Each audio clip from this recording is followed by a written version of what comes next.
예배 오신분들 환영합니다. 우리 시간 기도로 찬양 시작하도록 하겠습니다. 하나님 아버지, 오늘 복된 하루를 주셔서 감사합니다. 오늘은 우리 복된 주일입니다. 하나님께서 힘과 은혜를 주시옵소서. 예수님을 믿습니다. 아멘. 첫 번째 찬양으로 갈 길을 밝히 보이시니 찬양하도록 하겠습니다.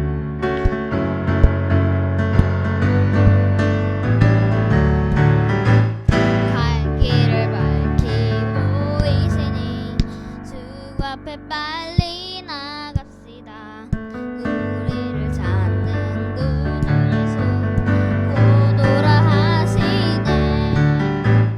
죄악 벗은 우리 영혼은 기뻐 뛰며 주를 보겠네. 하늘에 계신 주 예수를 영원히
더 찬양하도록 하겠습니다.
거도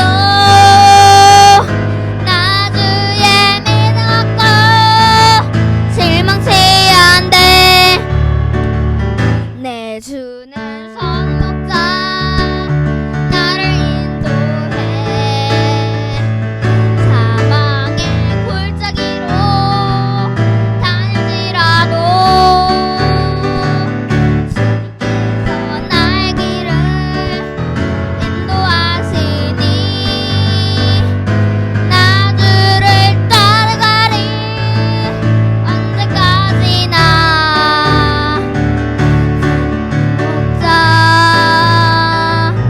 되는 목자 어디 가든지 함께 하시네 주께서 나의 길을 인도하시니 나 주를 따라가리 언제까지나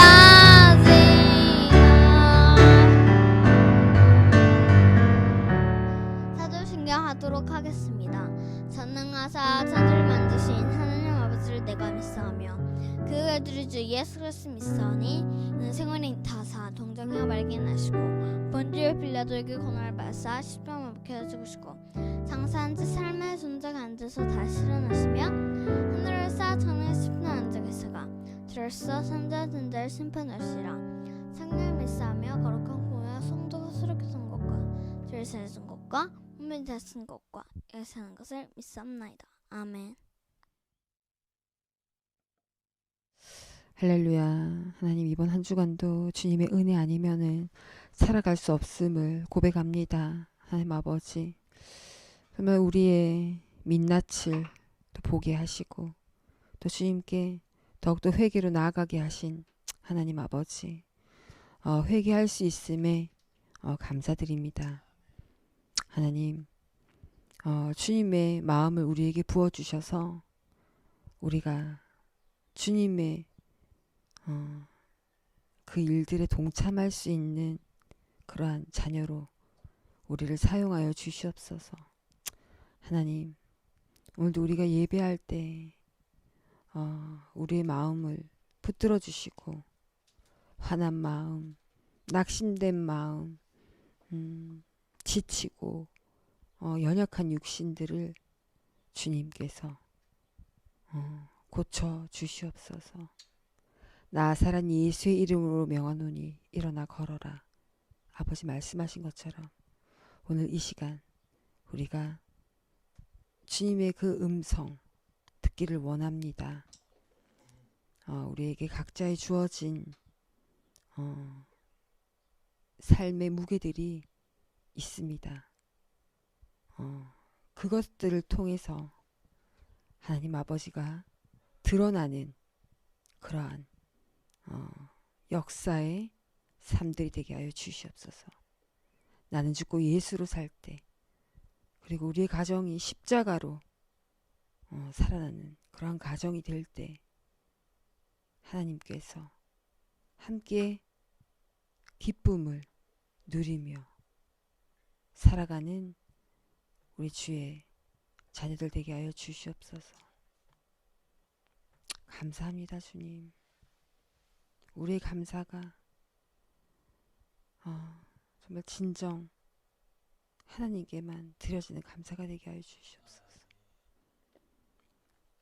감사드리오며 살아계신 예수 그리스도를 받들어 기도 올려드렸사옵나이다. 아멘.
배달장막 주일 예배 이 시간 시작하도록 하겠습니다. 기도하겠습니다. 하나님 아버지 감사합니다.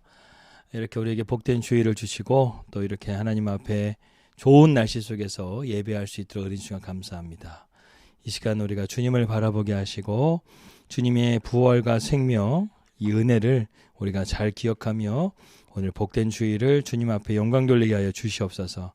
예수님의 이름으로 기도합니다. 아멘. 할렐루야. 아멘. 뉴질랜드 오클랜드에서 베델 장막 예배 이 시간 함께하는 모든 분들 이 시간 환영하고 축복합니다. 우리 옆에 있는 분들이 이렇게 인사합시다. 당신은 참 존귀한 자입니다. 이렇게 한번 인사했으면 좋겠습니다. 당신은 참 존귀한 분이십니다. 고귀한 가치를 가지신 분이십니다. 예, 저와 여러분들은 이 시간 예배하는 모든 분들은요, 하나님이 형상으로 창조된 분들이시고 또한 하나님께서 여러분들을 위해서 생명을 바치신 아주 존귀한 자들이십니다. 우리가 그것을 늘 깨달으시고 오늘 이 시간 주님이 여러분들과 함께 하심을 통해서 귀한 은혜가 여러분들에게 있기를 축복합니다. 이렇게 예배 시간에요, 축복하고 시작하면 참 좋은 것 같아요. 그래서 우리 옆에 있는 분들과 이렇게 인사하고 축복하고 함께 믿음의 동지로서 또한 한 주를 승리하며 나아갔으면 좋겠습니다. 우리가 살아가면서요, 이 죽음이라는 것을 피해가 누구나 부자든 가난하든 뭐 건강하든 건강하지 않든 누구나에게는 다 이 죽음이라는 것이 우리에게 다 있습니다. 이 사망의 문제, 그래서 진나라의 진시황은 이 불로초를 찾아 그렇게 헤맸다고 그러죠. 죽지 않으려고. 그 심지어는 그는 이 무덤을 또한 엄청나게 크게 짓고 거기다가 이 토인이죠. 흙으로 사람을 만들어 가지고 엄청난 또 이렇게 무덤을 만들어서 자기가 불로 장상할 것이라는 그러한 꿈을 가지고 있었지만 결국 그 진시황도 수천 년 전에 죽은 하나의 흙으로 된 위인일 뿐이었습니다. 그런데 성경에 보게 되면 죽지 않고 살았던 사람들이 이 세 명이 나오게 됩니다. 첫 번째는 누구죠? 에녹이 있습니다. 창세기에 나오게 되면 에녹은 하나님과 동행함을 통해서 죽음을 보지 않고 하나님께서 그를 데려가셨죠. 그래서 그 당시에 아담과 하와 그리고 그 당시 창세기 시대 초창기 때는 그들의 나이가 보통 1000살에 거의 가까웠습니다. 무드셀라는 965살까지 살았죠. 969살까지 이렇게 살았는데 에녹은 불과 그 반도 안 되는 350년을 살다가 하나님과 동행하며 살다가 죽음을 보지 않았고, 그 다음에 두 번째로 죽음을 보지 않은 사람, 예, 맞습니다. 우리 윤설이가 잘 맞췄는데요. 엘리야가 있습니다. 엘리야는 하나님의 때가 되자 하나님께서 그를 불병거를 보내셔가지고요, 요단강을 건너서 엘리사가 보는 앞에서 불병거를 타고 하늘로 올라가요. 참 멋있는 것 같아요, 엘리야. 그런데 또 한 명이 있습니다. 이 신약에 나오는 또 한 명의, 누가 죽음을 보지 않고 하늘에 올라갔죠? 바로 예수님이십니다. 예수님은 부활하신 이후에 승천하셔서 오늘 또 우리 가운데 거하시고 있는 분이시죠.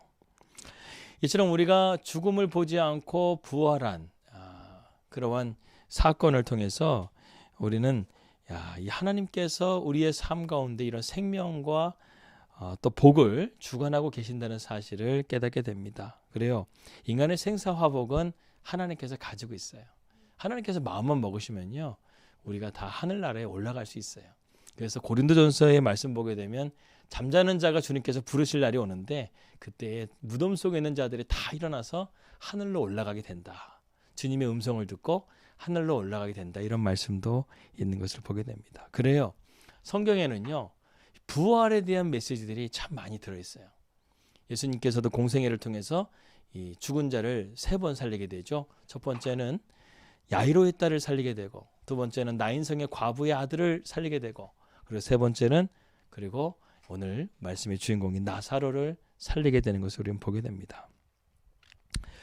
이러한 하나님의 부활과 생명에 대한 말씀을 우리가 함께 나누면서 지금 요한복음 11장에서는 나사로의 7번째 표적을 나누는데, 제가 어제도 말씀드렸다시피 이 나사로의 7번째 표적을 이 나사로가 다시금 살았던 다시금 살게 된 이 사건을 다루게 된 이유가 있습니다.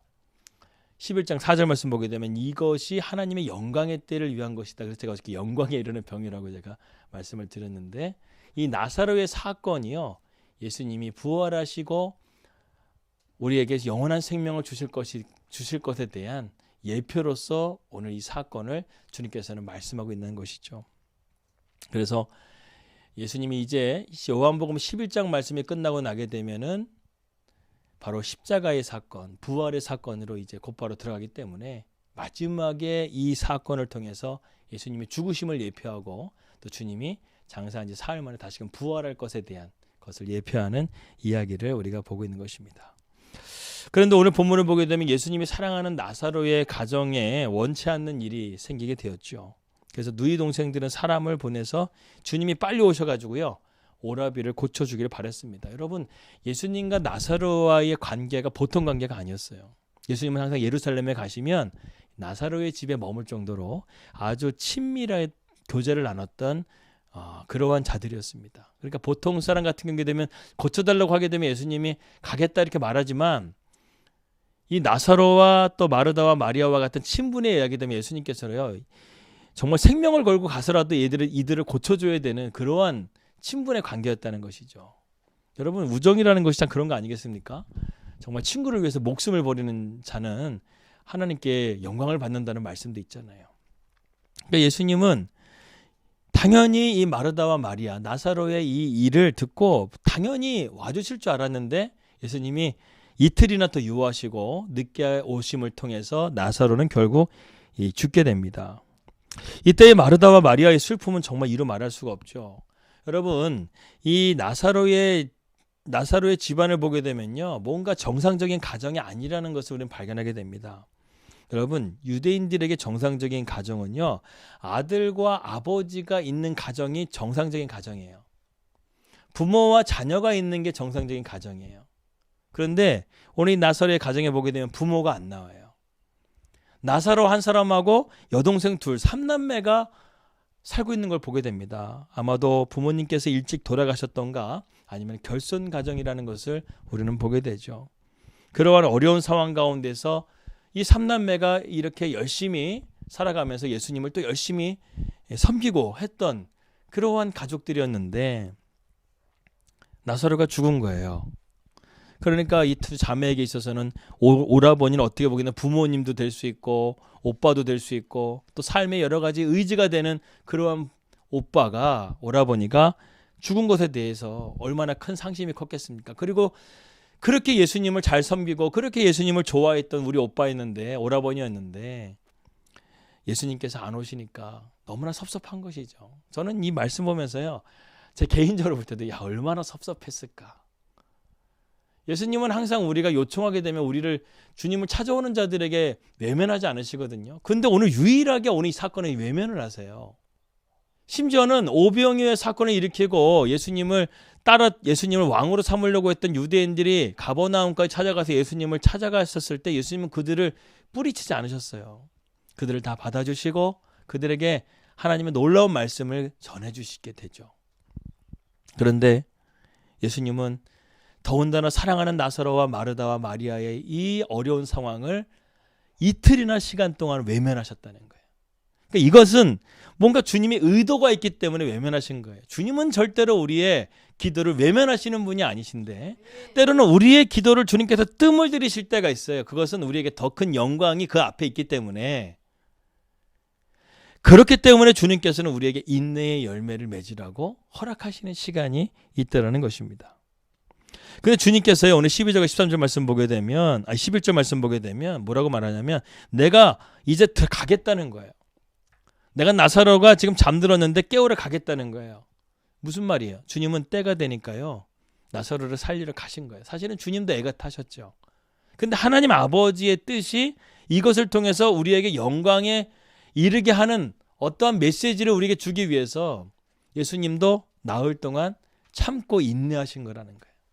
그런데 아버지 하나님의 때가 되자 주님께서는 지체하지 않으시고 제자들을 불러가지고요, 지금 예루살렘의 베다니로 간다는 것은 예수님에게 상당히 생명의 위협이 있는 그러한 곳인데도 불구하고 주님께서는 흔들리지 않으시고요. 주저하지 않으시고 이 나사로와 마르다와 마리아를 위해서 지금 찾아가고 있는 거예요. 12절에서 13절 말씀 보겠습니다. 그런데 제자들은 이것을 깨닫지를 못해요.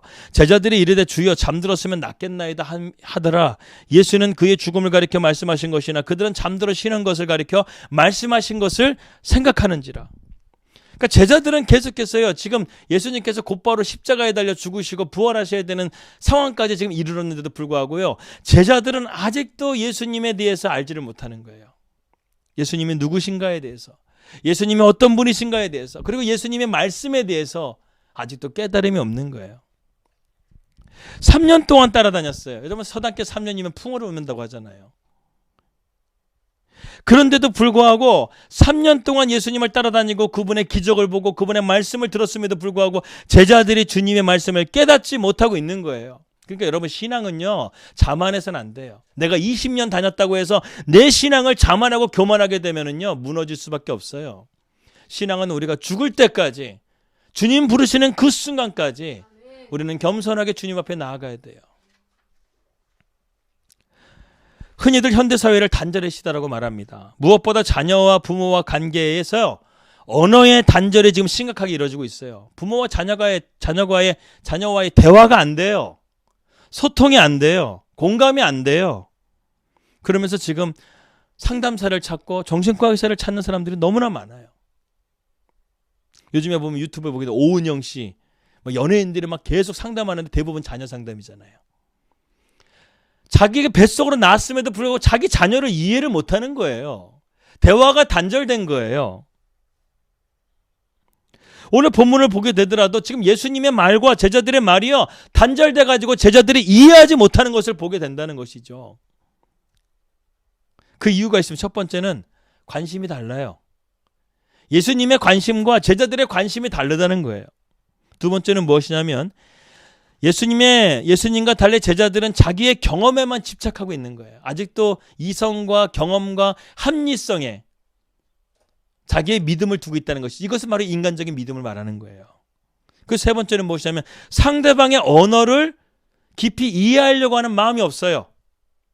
부부간에도 왜 이런 것들이 문제가 되냐면, 다툼이 일어나고 싸움이 되냐면 상대방이 말하는 것을 한 번만 더 생각해보고 그 말에 대해서 이해를 잘 할 수만 있다고 한다면 대부분의 부부싸움이 일어나지 않아요. 근데 상대방의 말을 내 생각대로 그냥 가볍게 받아들이는 거야. 그러면서 가볍게 대답하니까 서로 이러한 것들에 대해서 불쾌감이 일어나게 되고 이해하지 못하게 되고 다툼이 일어나게 된다는 것이죠. 제자들은요, 예수님의 이 말씀에 대해서 의미를 깊이 깨달으려고 하는 마음이 없었어요. 3년 동안 따라서 안 했음에도 불구하고 그들은 척하면 착하게 예수님을 이제는 알고도 남을 그런 시간인데도 불구하고 주님의 말씀에 대해서 그들은 깊이 있게 깨닫지 못했어요. 왜? 그들의 관심은 예수님의 희생과 십자가에 있는 것이 아니라 그들의 관심은 예수님이 이제 유대인의 왕으로서 정치적인 입장으로 세워지기를 그들은 바랐기 때문에 그래요. 관심이 없는 것이 바로 이러한 이유 때문에 그렇습니다. 여기는 우리가 알아야 될 깊은 신앙의 고비가 담겨져 있어요. 예수님께서는 지금 뭐라고 말하냐면 죽음이라는 것을 잔다라고 표현하고 있어요. 원래 잔다라는 말은 쉰다라는 뜻을 더 가지고 있습니다. 그게 더 강하게 들어있는 거죠. 사람은 낮에 일하고 밤에 쉬다가 죽음이라는 긴 잠에 들어가게 된다는 거예요. 혹시 여러분들은 죽음에 대한 두려운 생각이 있으십니까? 사실 저도 아직 죽지 않아서 잘 모르겠어요. 죽음은 두려운 거예요. 예수님은 나사로를 다시 살리시려고 하는 것을 생각하셨으므로 구태여 그것을 죽었다고 말하지 않는 거예요. 왜? 살리실 것이기 때문에. 여러분, 죽었다라는 것은 완전하게 끝난 것을 의미하는 거예요. 인간의 육신으로서의 삶이 끝난 걸 말하는 거예요. 그런데 주님이 그 영혼을 살릴 거라는 것을 말씀하셨다고 한다면 그것은 죽은 것이 아니라 끝난 것이 아니라 자는 거라는 것이죠. 우리의 영혼도 마찬가지예요. 주님께서 우리의 바라보실 때 죽음이라는 것은요, 우리 그리스도인들의 죽음이라는 것은요, 자는 거예요. 깊이 자는 거죠. 그러다가 주님께서 큰 소리로 종현아 나오라, 오늘 말씀처럼 나사로야 나오라 이렇게 말한다고 한다면요, 우리는 이 무덤에서 나와가지고요 하늘로 들림받게 되는 거예요. 여러분, 예수님은요, 성경에서 보게 되면 이 죽었다라는 단어를 단 한 번도 쓰지 않으세요. 야이로의 딸이 죽었었을 때도 예수님은 죽은 것이 아니라 잔다고 말했어요. 나인성의 과부한테도 예수님께서 말씀하실 때는 이것이 죽었다고 말하는 것이 아니라 주님께서는 잔다라고 말하고 있어요. 나사로도 마찬가지예요. 죽은 것이 아니라 잔다라고 말하고 있어요. 이것이 바로 우리 그리스도인들의 아주 기독교의 신앙의 아주 핵심입니다. 우리는 죽음이 아니에요. 우리는 자는 거예요. 잠을 자되 언제까지 자는가? 주님이 우리를 다시금 부르실 때까지. 이것이 바로 부활과 생명을 바라보는 우리 그리스도인들의 믿음의 모습이라는 것이죠. 여러분, 스데반이 죽었을 때도 사도행전 7장 60절의 말씀 보게 되면 이렇게 말합니다. 무릎을 꿇고 크게 불러 가로되 주여 이 죄를 저들에게 돌리지 마옵소서. 이 말을 하고 스데반이 어떻게 했다고요? 자니라. 자는 거예요. 성경 곳곳에서 모든 죽음은 다 잠으로 표현하고 있는 거 여러분 아십니까? 이것이 바로 그리스도의 신앙이에요. 그리스도인은 죽음을 볼 때에 잠깐 잠드는 것처럼 편안한 마음으로 우리는 생각해야 된다는 것이죠. 우리가 저녁에 잠자리에 들 때 보게 되면 벌벌 떨면서 들어갑니까? 야, 내가 지금 잠자리를 가는데 벌벌 떨고 들어가는 거예요? 아니죠. 가장 편안한 옷을 입고 들어가서 편안하게 잠을 자죠. 마찬가지로 죽음도요. 우리가 두려움으로 들어가는 것이 아니라 우리의 영혼은 이미 예수님께서 구원해 주셨기 때문에 우리는 우리의 죽음은요. 편안하게 안식으로 들어가는 것과 마찬가지라는 것이죠. 어떤 분은 자기의 죽을 시간을 아는 분들도 있어요. 그래서 그분은요. 침착하게 목욕하고 심지어는 몸을 단정히 한 이후에 자기 신변까지 다 정리하고 나서 잠자리에 누워서 그대로 하나님 품에 가시는 분들이 있어요. 놀랍죠? 저는 그런 분들을 꽤 많이 봤습니다. 저는 저와 여러분이요. 이러한 죽음도 우리가 다 알고 죽음을 다 준비하고 그런 가운데서 주님을 만날 수 있는 그런 저와 여러분들이 되시기를 축복합니다. 그렇습니다. 죽음과 부활은요. 우리 인생의 여정의 하나의 과정인 거예요. 따라서 우리가 내세관이 분명하게 되면 사는 것도 아름답고 늘 우리의 마음에 안정감과 평안이 있을 수 있다는 것입니다. 그러나 그렇지 못한 사람들은 늘 불안한 거예요. 아무튼 제자들은 예수님의 잔다라는 것을 그대로 믿자 주님은 14절에서 그것을 바로 잡아주십니다. 잔다라는 것은 죽었다는 것을 의미하는 것인데 제자들은 이 의미를 깨닫지를 못하는 것이죠. 진짜 나사로의 병이 좀 아프긴 하지만 지금 이제는 괜찮아져서 주님께서 잔다고 말씀하시는 것이구나. 사실은 제자들은요. 예수님께서 말씀만으로 멀리 있는 병자들을 고친 것을 아시기 때문에 이미 예수님께서 말씀으로 그 나사로를 고쳤을 거라고 생각하고 지금은 다 고쳐가지고 자는구나 이렇게 생각했을 수도 있어요. 그런데 그것이 아니었죠. 그래서 주님께서 이렇게 말합니다. 14절에 정확하게 말씀하시죠. 예수께서 발길이시되 나사로가 죽었느니라. 또 이어서 주님께서 왜 지체하셨는지에 대해서 15절에 말씀하고 있습니다. 내가 거기 있지 아니한 것을 너희로 위하여 기뻐하노니 이는 너희로 믿게 하려 함이라. 그러나 그에게로 가자. 지금 예수님께서 지금 이렇게 지체하신 이유는 바로 이것을 통해서 하나님께서 영광을 나타내실 뿐만 아니라 제자들로 하여금 예수님은 죽은 자도 살리시는 하나님이시라는 것을 부활과 생명의 하나님이시라는 것을 보여주기 위해서 이렇게 완전하게 죽음에 대한 자리로 그들을 인도하고 있는 것이죠. 여러분 만약에 예수님께서 죽어가는 나사로에게 바로 오셔서 고쳤다고 한다면 사도 요한은 이 나사로의 사건을 채택하지 않았을 것입니다. 왜? 그 전에 이미 여러 사건들이 있었기 때문에. 그러나 이 사건은 죽음과 부활이 있기 때문에 사도 요한은 예수님의 표적의 마지막으로 삼고 아주 중요하게 이 문제를 다루고 있는 것이죠. 지금은 비록 나사로의 죽음으로 슬퍼하고 있지만 장례식의 침울한 분위기지만 여러분 놀라운 것은 뭐냐면 예수님이 이 장례식장에 가니까요. 이 장례식장이 어떻게 바뀌어요? 기쁨의 잔치로 바뀌어요. 그래 예수님은 사망의 권세를 우리의 어떤 초상집과 같은 우리의 인생을요. 잔치집과 같이 바꾸시는 분이신 거예요. 그래서 예수님은 우리가 보통 뭐라고 말합니까? 신랑이 신부를 맞이하는 것과 같다는 것이죠. 주님은 우리의 신랑 되셔서요. 모든 것들을 다 준비하시고 계시고 모든 것들을 승리하시고 우리를 불러주시는 참되신 우리의 신랑이 되시는 줄 믿습니다. 근데 오늘 16절의 말씀에 아주 독특한 표현이 하나 있어요. 디두모라 하는 도마가 다른 제자들에게 말하되 우리도 주와 함께 죽으러 가자. 야, 너무나 멋진 말이에요. 우리가 주님과 함께 죽으러 가자. 죽자. 막 이렇게 말하는 거죠. 여러분, 이 도마라는 이름이 상당히 좀 이렇게 오늘 은혜가 됐습니다. 말씀을 준비하면서. 도마라는 이름이 디두모라고 하는데 디두모란 뜻이 쌍둥이란 뜻이에요. 아마도 그 당시에 고대 시대에는요, 아이 하나 키우기도 참 힘든 그런 시기였습니다. 더군다나 이 로마의 식민지로 살았던 이스라엘 백성들이었기 때문에 서민들에게 자녀는 어떻게 보면 부담이 될 수 있었던 거예요. 그렇기 때문에 쌍둥이를 낳았다는 것은 그만큼 그 집안에 부담이 된다는 것이죠. 그래서 아이 중에 한 명은 천대를 받았거나 버림을 받았거나 홀대하면서 자랐을 것입니다. 그 당시에 그랬다고 해요. 그러한 환경에서 도마는 자연히 고집이 세고 또한 제멋대로고 사람을 믿지 못하고 의심하는 습성을 지녔던 것 같아요. 그래서 도마가 예수님이 죽으신 이후에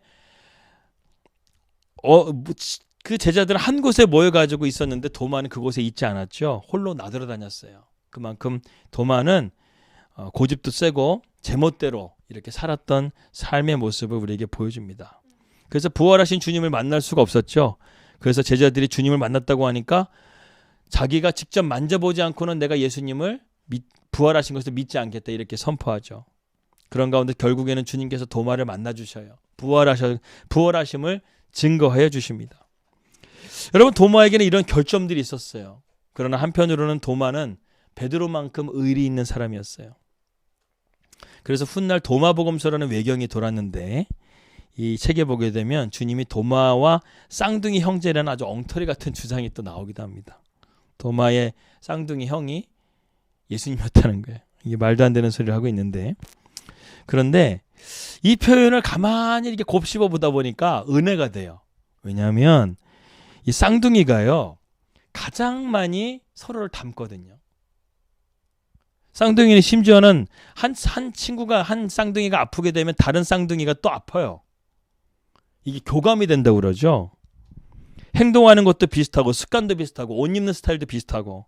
그래서 저희 막내 누나가 결혼한 저희 막내 매형이 쌍둥이에요. 결혼식 날 무슨 일이 있었냐면 너무 똑같아요. 진짜 쌍둥이를 보면. 결혼식 날 제가 저희 매형한테 인사를 했는데 알고 보니까 매형이 형인 거예요. 불과 몇 시간, 2시간 차이인가 1시간 차이 났었다고 하는데, 그러니까 매형이 형한테 제가 매형 이렇게 얘기했더니 저 아닌데 그랬는데 진짜 모르겠는 거예요. 너무나 닮았어요. 여러분, 이것을 보게 되면서 우리가 무엇을 깨닫게 됩니까? 우리가 성경을 보게 되면 하나님의 형상을 우리가 닮아간다고 그러죠. 예수님을 닮아야 된다고 우리가 말을 하죠.